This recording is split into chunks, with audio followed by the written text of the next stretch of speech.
കോഴിക്കോട് പന്നിയങ്കര ഓവർബ്രിഡ്ജിന് സമീപം തീപിടുത്തം. 2 കട പൂർണ്ണമായും കത്തി നശിച്ചു. ഫയർഫോഴ്സ് എത്തി തീ അണയ്ക്കുകയാണ്. AK ലതീഷ് വിവരങ്ങൾ നൽകാൻ ചേരുന്നു. ലതീഷ്, എങ്ങനെയാണ് തീപിടുത്തം ഉണ്ടായത്? നിലവിലെ സാഹചര്യം എന്താണ്?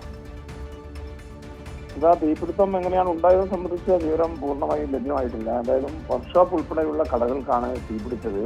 ഷോർട്ട് സർക്യൂട്ട് ആവാം തീപിടുത്തത്തിന് കാരണമെന്നാണ് പ്രാഥമികമായി ഫയർഫോഴ്സ് അധികൃതരിൽ നിന്ന് ലഭിക്കുന്ന വിവരം. തീ ഇപ്പോൾ പൂർണ്ണമായും അണച്ചിട്ടുണ്ട്. 9 കൂടിയാണ് തീപിടുത്തം ഉണ്ടായത്. ഓവർബ്രിഡ്ജിന് സമീപത്തെ കടകളിലാണ് തീപിടുത്തം ഉണ്ടായത്. ഇതിൽ ബൈക്കിന്റെ വർക്ക്ഷോപ്പുണ്ട്, ഷോപ്പുണ്ട്, അതേപോലെ വുഡൻ ഫ്രെയിം ഷോപ്പുണ്ട്. ഇവയെല്ലാം 4 കടകളികൾ ഏകദേശം പൂർണ്ണമായും തന്നെ കത്തി നശിച്ചിട്ടുണ്ട്. വർക്ക്ഷോപ്പിൽ നിന്നാണ് തീപിടുത്തം ഉണ്ടായതെന്നാണ് മനസ്സിലാക്കാൻ കഴിയുന്നത്. പ്രാഥമികമായി ലഭിക്കുന്ന വിവരം അങ്ങനെയാണ്. വർക്ക്ഷോപ്പ് ആയതുകൊണ്ട് തന്നെ ഈ എളുപ്പത്തിൽ പടർന്നു പിടിക്കാൻ കാരണമായി. സമീപത്തുള്ള കടകളാണ് ടൈലറിംഗ് ഷോപ്പും അതേപോലെ തന്നെ വുഡൻ ഫ്രെയിം ഷോപ്പും.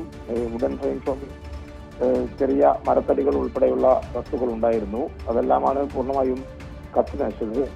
നീജന്ത ഫോഴ്സ് 3 യൂണിറ്റ് എത്തിയാണ് തീ അണച്ചിരിക്കുന്നത്. നാശനഷ്ടങ്ങളുടെ കണക്കുകൾ നാളെ മാത്രമായിരിക്കും അറിയാൻ കഴിയുക. ഒപ്പം തീപിടുത്തത്തിന്റെ കാരണം സംബന്ധിച്ച കൂടുതൽ പരിശോധനയും നാളെ ഉണ്ടാകുമെന്നാണ് ഇപ്പോൾ അറിയിച്ചിരിക്കുന്നത്. മറ്റു കടകളിലേക്ക് തീ പടരാതിരുന്നത് വലിയ അപകടം ഒഴിവാക്കുകയും ചെയ്തു. ഫയർഫോഴ്സ് നീന്തുന്ന ഫയർഫോഴ്സ് ഈ തീപിടുത്തം ഉണ്ടായതിന്റെ 2 കിലോമീറ്റർ 3 കിലോമീറ്റർ പരിധിക്കുള്ളിൽ തന്നെയാണെന്ന് തന്നെ വളരെ വേഗത്തിൽ ഫയർഫോഴ്സ് യൂണിറ്റുകൾക്ക് ഒന്നിൽ കൂടുതൽ ഫയർഫോഴ്സ് യൂണിറ്റുകൾക്ക് എത്താനും ഈ നിയന്ത്രണ വിധേയമാക്കാനും കഴിഞ്ഞു.